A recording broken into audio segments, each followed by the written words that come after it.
America China మధ్య సుదీర్ఘంగా సాగుతున్న టిక్టాక్ వివాదం కొత్త మలుపు తిరిగింది. ఈ యాప్ భవిష్యత్తుపై స్పష్టత రాబోతోందన్న సంకేతాలు వస్తున్నాయి. ఇరు దేశాలు ఒక ఫ్రేమ్వర్క్ ఒప్పందానికి చేరుకున్నాయి. ఈ అంశంపై ట్రంప్, జిన్పింగ్ ఇద్దరు శుక్రవారం నేరుగా ఫోన్లో మాట్లాడుకున్నారు.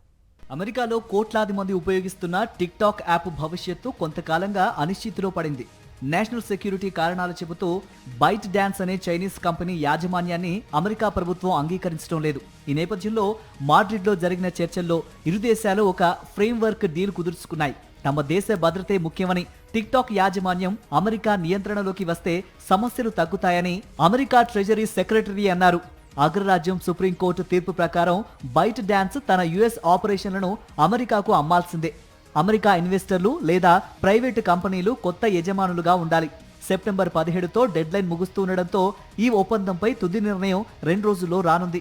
ఈ ఒప్పందం అమలైతే అమెరికా యువతలో అత్యధికంగా వాడే యాప్ అయిన టిక్టాక్ సురక్షితమవుతుంది. కానీ చైనా ప్రతిస్పందన, వాణిజ్య ఆంక్షలు, డేటా నియంత్రణ వంటి అంశాలు ఇంకా సవాలుగానే ఉన్నాయి.